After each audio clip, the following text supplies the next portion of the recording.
ఎంతో నాగరికత కలిగిన దేశం, లేకపోతే ఎంతో డెవలప్ అయిన దేశం అమెరికా అని చెప్తుంటాం సార్. ఇటువంటి సిట్యుయేషన్స్ చూసినప్పుడు, ఇటువంటి భయంకరమైన వాస్తవాలు బయటపడినప్పుడు, భారతీయ సమాజంలో మనం నివసిస్తూ ఏంట్రా ఇంత అన్యాయంగా ఉంది అనేటువంటిది మనకు ఆగ్రహంగా అనిపిస్తూ ఉంటుంది. అమెరికాలో చాలా కాలం పాటు మీరున్నారు కాబట్టి, ఒక సగటు అమెరికన్ సిటిజన్ యొక్క భావజాలం కూడా భారతీయుని యొక్క భావజాలం లాగానే ఉంటుందా? వాళ్ళ పర్సెప్షన్ ఆఫ్ థింగ్స్ అనేటువంటిది ఎలా రిఫ్లెక్ట్ అవుతుంది అంటే మీ తప్పకుండా మాటలో చెప్పండి సార్? సగటు అమెరికన్ పౌరుడు an individual an average American citizen ఆ! హిస్పానిక్ అవ్వచ్చు అతను బై ఎథ్నిక్ జీనియాలజీ అతను హిస్పానిక్ అవ్వచ్చు, అంటే లాటిన్ అమెరికా నుంచి వచ్చి అమెరికాలో సెటిల్ అయిన అవ్వచ్చు, అరబ్ కంట్రీస్ నుంచి వచ్చి అమెరికాలో సెటిల్ అయిన వాడు అవ్వచ్చు, ఏషియన్ కంట్రీస్ నుంచి వెళ్ళిన ఏషియన్ అమెరికన్ అవ్వచ్చు, ఆఫ్రికా నుంచి వెళ్ళిన ఆఫ్రికన్ అమెరికన్ అవ్వచ్చు, ఎవరైనా కానీ సగటు అమెరికా పౌరుడు కూడా సిగ్గుతో తల ఉంచుకొని ఇలా జరగకుండా ఉంటే బాగుండేది, చాలా ఇన్హ్యూమన్గా ఉంది ఇది, అంటే అవమానకరంగా మానవ ప్రవర్తనకు విరుద్ధంగా ఉంది ఇది. చిన్నపిల్లల దగ్గర నుంచి అంత పెద్దవాళ్ళని రాజ్యాధికారం కోసం, ధనం కోసం వాడటం అనేది పొరపాటు అనేది యావరేజ్ అమెరికన్ సిటిజన్ కూడా felt very humiliated, depressed, frustrated over the things that had happened in the Jeffrey Epstein episode. Jeffrey Epstein ఎపిసోడ్లో, ఈ కథలో, లేకపోతే ఈ ఈ ఈ ఈ నగ్న సత్యంలో జరిగిన అంశాలన్నీ సగటు అమెరికన్ పౌరుని కూడా హృదయాన్ని కలిచివేసినాయి. And one more story sir. ఫ్లైట్లో ట్రావెల్ అవుతున్నప్పుడు చాలా top profile people like we name something, వాళ్ళు వెళ్ళి చుట్టుకారం ఇంతమంది group of people, women, some are even not 18 years legal age కూడా లేదు, వాళ్ళతో షేర్ చేసుకోవడం, ఫొటోస్ బయటకు రావడం, that to in airlines where they are doing all these things అన్నప్పుడు what is this? Where are we going? ఎక్కడికి వెళ్తున్నాం సమాజం? ఏదో ఒక ప్రైవేట్ హౌస్. ఇంకో చెప్పనా సార్, ఇంకొకటి ఉంది సిద్ధు గారు, ఇంకోటి చెప్తాను. African American are physically well built ఆల్డ్. Yeah yeah yeah yeah yeah. African American women ఉంది కదా, ఆ విమెన్ పీరియడ్ బ్లడ్ ఉంటుంది. ఇప్పుడు విమెన్కి పీరియడ్స్ రావటం అనేది కామన్. Yeah yeah. ఆ ఆఫ్రికన్ ఉమెన్ యొక్క పీరియడ్ బ్లడ్ని కూడా కలెక్ట్ చేసి దాన్ని సైంటిఫిక్గా ఎక్స్పెరిమెంట్ చేసి అటువంటి స్ట్రాంగ్ డిఎన్ఏతో రాబోతున్న రోజుల్లో ఒక గొప్ప అందమైన, బాగా శారీరకంగా, మానసికంగా, ఇంటలెక్చువల్ పరంగా అన్ని బ్రీడ్స్ని కలిపి ఒక కొత్త బ్రీడ్ని ఎట్లా తీసుకురావాలి అనే దిశగా కూడా జెఫ్రీ ఎప్స్టిన్కి ఓన్లీ సెక్స్ అంట కొట్టద్దు మీరు, ఈ ఆలోచన కూడా ఉంది. దానికి సంబంధించిన వీడియోలు కూడా పెట్టబడినాయి. జెఫ్రీ ఎప్స్టిన్ యొక్క సబార్డినేట్, అసోసియేటు ఆఫ్రికన్ అమెరికన్ ఉమెన్ని అట్రాక్ట్ చేసి వాళ్ళతో ఒక మీటింగ్ పెట్టాడు హోటల్లో. ఏమడుగుతున్నాడు తెలుసా? మన ఓ కూడా అందు ఇలాంటి మీ అందరి పీరియడ్ బ్లడ్ ఉంటుంది, నెలకోసారి వచ్చే ఋతుస్రావము, ఆ ఋతుస్రావం ఆ మీ పీరియడ్లో నుంచి వచ్చే బ్లడ్ ఉంటుంది కదా, ఆ బ్లడ్ని కలెక్ట్ చేసి మాకు ఇస్తే మీకు $200 $300 ఇస్తాము. మీకు అర్థమవుతుందా అసలు? అంటే ఇక్కడ it's not only about sexual favours, శారీరక సంబంధాలు, ఇదంతా ఒకెత్తు, ఇది బయట కనపడేది. దీని అనకుండా చెప్తున్నా మీకు, నేను ఎనాలిసిస్ చెప్తున్నా. ఇది ఓన్లీ బయటకు కనపడేది. ఇది శారీరకంగా ఉమెన్ని వాడుకోవటానికి, డబ్బులున్న వాళ్ళకి వలయటానికి వీళ్ళని ఉమెన్ని ఎరగా వేస్తున్నాడు జెఫ్రీ ఎప్స్టిన్. ఇది one side of the story. The other side of the story is using the women of different nationalities and ethnicities to collect important blood samples and make a separate manufacture.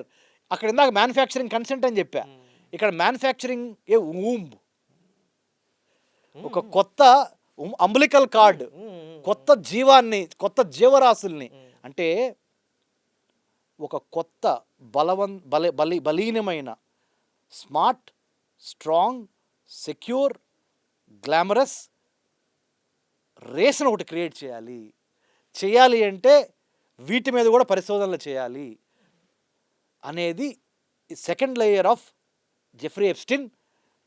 To me I'm not surprised from my point of view. No one has thought about this angle. Only people are talking about women being used as a concubines or as a entertainers to entertain the rich and powerful. అది మాత్రమే మాట్లాడుతున్నారు, ఇది మాట్లాడట్లా.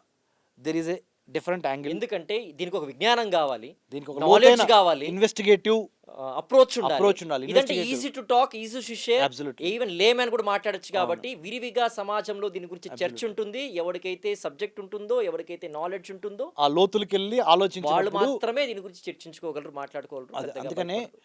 Plan, prepare, perspire and inspire. I repeat, plan, prepare, perspire and inspire. ఈ 4 మాట ఎందుకు చెప్పాను తెలుసు? ఈ 4 వర్డ్స్, ఆ 4 వర్డ్స్ని Jeffrey Epstein he wanted to inspire his school of thought. ఆయన స్కూల్ ఆఫ్ థాట్ ఏంటో తెలుసా? జనాలకి చెప్పేదేమో ఓన్లీ సెక్షువల్ ఫేవర్స్ కోసము హై ఎండ్ సెలబ్రిటీస్ అందరిని ఒక చోట తీసుకొచ్చి వాళ్ళకి విమెన్ని, వైన్ని, వెల్త్ని ఎరగా వేసి రాజ్యాధికారం కోసము లేకపోతే ఇంకో దానికోసము చేస్తున్నారనేది ఇది బయట సర్క్యులేట్ అవుతున్న స్టోరీ. ఇది ఇది ఇది నిజమే. ఇది ఎంతవరకు నిజం అంటే సాధారణ జనాల్ని నోరు మూపించడం కోసం లేకపోతే చెప్పించడం కోసం. దీని వెనుకున్న అసలు పెద్ద కుట్ర ఏంటంటే బెస్ట్ మైండ్స్ని, ఫిజికల్లీ ఇంటలెక్చువల్లీ బెస్ట్ మైండ్స్ని ప్రొడ్యూస్ చేయాలంటే విమెన్తోనే. సృష్టికి మూలం విమెన్, మహిళ మీద ఎక్స్పెరిమెంట్స్ చేయాలి. దానికి వీళ్ళు ఎంచుకున్నది ఎవరో తెలుసా?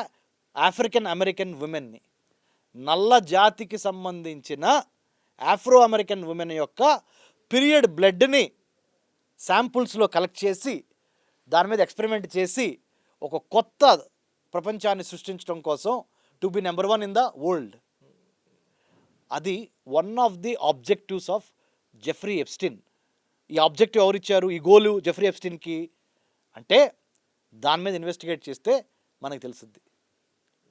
Surprising sir. And anti ageing కూడా, అన్ని రకాలు. యాంటీ ఏజింగ్ చూసినట్లయితే మరీ దారుణంగా ఉంది. కలెక్టింగ్ దిస్ అడ్రిలినిన్, దానికైతే మరీ దారుణంగా ఉండేటువంటి సిచ్యువేషన్ సార్. ఇదంతా బయట కనపడేది ఏది? అమ్మాయిలు, సెక్స్ టేప్స్, రిచ్ పవర్ఫుల్కి ఎరగా వేయాలి. ఇదంతా అందరూ ప్రపంచం మొత్తం దీని గురించి మాట్లాడుతున్నారు. అసలు ఇది ఇంపార్టెంట్ కాదు. ఇది వేశ్య, ప్రాస్టిట్యూషన్, ఇది కొత్త రకం అంతే. వేశ్య, ప్రాస్టిట్యూషను, అమ్మాయిల్ని వాడటము, రాజ్యాధికారాన్ని సంపాదించడం అనేది కొన్ని వేల సంవత్సరాల నుంచి మానవుడు పుట్టినప్పటి నుంచి ఉంది. అది కాదు ఇంపార్టెంట్. వీళ్ళందరినీ సమావేశపరుస్తుంది. ఎందుకంటే బెస్ట్ ఆఫ్ ద బెస్ట్ నువ్వు చోట కలెక్ట్ చేసి అంటే ఇది ఇంకొక యాంగిల్, ఇంకొక తప్పుడు యాంగిల్ ఉంది. మళ్ళీ చిన్నపిల్లల్ని ఒక చోట తీసుకొచ్చి ఆ చిన్నపిల్లల చేత కూడా ఫిడోఫైల్ అంటారు. చిన్నపిల్లల మీద లైంగిక అత్యాచారాలు చేయటం కూడా తప్పు, చాలా పెద్ద తప్పు. అది ఆ తప్పు కూడా జెఫ్రీ ఎప్స్టీన్ ఎందుకు చేస్తున్నాడో తెలుసా? మ్యావరిక్ అంటారు. మ్యావరిక్ అంటే ఒక స్టేజ్ దాటిపోయిన తర్వాత డబ్బు మదం, అధికార మదం ఎక్కిన తర్వాత మనిషికి నేల మీద నడవడు. ఆ నేల మీద నడవని డబ్బు మదము, అధికార మదం ఎక్కిన వాళ్ళకి డిఫరెంట్గా ట్రీట్ చేయటం ద్వారా ఈ చిన్న పిల్లల్ని ఎరగేసి అదొక నీచమైన దాంట్లో కూడా వెళ్ళారు. ఉన్మాదంలోకి వెళ్ళారు. అంటే ఇక్కడ మెనీ లేయర్స్ ఉన్నాయి. Just all of you, Sakshi TV ప్రేక్షకులను చెబుతున్నా, ఒక ఉల్లిపాయని ఒలిస్తే ఎన్ని పొరలు వస్తాయో ఈ జెఫ్రీ ఎప్స్టీన్ ఎపిసోడ్ని అన్ని పొరలుగా ఓపెన్ చేసి మనం ఇన్వెస్టిగేట్ చేసి చూస్తే, అనాలిసిస్, విశ్లేషణ చేస్తే రాజకీయ కోణము, శారీరక కుట్ర, ఆర్థిక కుట్ర, రాజ్యాధికారాన్ని సాధించడం కోసం పారిశ్రామికవేత్తల్ని, టెక్నాలజీ వాళ్ళని, బ్యూరోక్రాట్స్ని, సెలబ్రిటీస్ని, స్పోర్ట్స్ స్టార్స్ని, ఫిల్మ్ స్టార్స్ని ఒక్కొక్క లేయర్ తీస్తూ ఉంటే మీకు మొత్తం అవగతం అవుతుంది 360 డిగ్రీ యాంగిల్లో. సార్, ఎప్స్టీన్ ఒక్కడే ఇంత పెద్ద సామ్రాజ్యాన్ని నిర్మించాడో, విస్తరించాడా అంటే ఎవ్వడూ నమ్మరు. దీనికి చాలా సహకారాలు ఉంటాయి, దీని వెనక ఎంతోమంది ఉంటారు. మరి ఎప్స్టీన్ పేరే ప్రముఖంగా బయటకు వస్తున్నటువంటి సందర్భంలో మిగతా వారి అరెస్టులు ఏమైనా రాబోయే రోజుల్లో ఉండొచ్చా? దీనిపైన యుఎస్ ఇంటెలిజెన్స్ ఏజెన్సీస్ ఏమైనా దర్యాప్తు సీరియస్గా చేసే అవకాశం ఉందా? లేకపోతే ప్రభుత్వమే ఒక ఎప్స్టీన్ ఫైల్స్ని బయట పెట్టేటువంటి పరిస్థితులు మనకు అనుమానాలు ఉన్నప్పుడు ఎంతవరకు నిజాలు వెలుగు చూసే అవకాశం ఉంది? ఎప్స్టీన్ వెనకున్న వారు నిజంగా ఇన్వెస్టిగేషన్ ఏజెన్సీస్ ద్వారా వెల్లడించేటువంటి అవకాశం ఏమైనా ఉంటుందా అంటే what's your answer? Sir, it's very premature but I want to know just see United States of America USA 1776లో బ్రిటిష్ వాళ్ళ వ్యతిరేకంగా పోరాడి స్వతంత్రం సంపాదించుకుంది. ఎప్పుడండి? 1776 అమెరికన్ వార్ ఆఫ్ ఇండిపెండెన్స్. భారతదేశం బ్రిటిష్ వాళ్ళకి వ్యతిరేకంగా పోరాడి 1947 15th ఆగస్టు స్వతంత్రం సంపాదించుకుంది. ఇప్పుడు మనము సాక్షి టీవీలో కూర్చొని ఈ రెండు దేశాల గురించి మాట్లాడతా, దాంట్లో జెఫ్రీ ఎప్స్టీన్ ఉదంతం మాట్లాడుతున్నాం. నేనేమి డీవియేట్ అవ్వట్లా, ప్రేక్షకులు కూడా చెప్తున్నా, I'm not deviating from the main topic. ఈ బ్యాక్గ్రౌండ్ చెప్పకపోతే మీకు అర్థం కాదని చెప్తున్నా. 1776లో అమెరికన్ వార్ ఆఫ్ ఇండిపెండెన్స్లో బ్రిటిష్ వాళ్ళకి వ్యతిరేకంగా పోరాడి 13 కాలనీలన్నీ కలిసి అమెరికా సంయుక్త రాష్ట్రాలు ఏర్పడి 1776 నుంచి 2026 వరకు 13 రాష్ట్రాలు 50 రాష్ట్రాలుగా అవతరించి ఇప్పుడు గ్రీన్లాండ్ని, వెనుజులాని కూడా, అటు కెనడాను కూడా అవసరమైతే అంతర్భాగం అటు చేసేసుకుందాం. అటు పనామా కెనాల్ను కూడా వీటి మీద ఆధిపత్యం సాధిద్దామనే మైండ్ సెట్తో ఉన్న అమెరికన్ ప్రెసిడెంట్ డొనాల్డ్ ట్రంప్. నేను ఎందుకు చెబుతున్నానంటే ఇదంతా, America is built on 3 important things. 3 ప్రాథమిక మౌలిక సూత్రాల మీద అమెరికా అనే రాజ్యం ఏర్పడింది. Life, liberty and pursuit of happiness. Life, నా జీవితంలో నేను ఒక వ్యక్తిగా నేను పుట్టిన తర్వాత I have the right to decide what to eat, what not to eat, what to wear, what not to wear, what to study, what not to study, where to work, where not to work, whom to marry, whom not to marry అనేది ఆ life అనే మాటలో అంత అర్థం ఉంది. American first principle life. Liberty, స్వేచ్ఛ, freedom. నేను ఎవరో చెప్తే కాదు, నాకేమి నచ్చితే నేను చేస్తాను, చేయాలి అనేది రెండోది. మూడోది పర్స్యూట్ ఆఫ్ హ్యాపీనెస్, సంతోషమే నా జీవిత పరమావధి.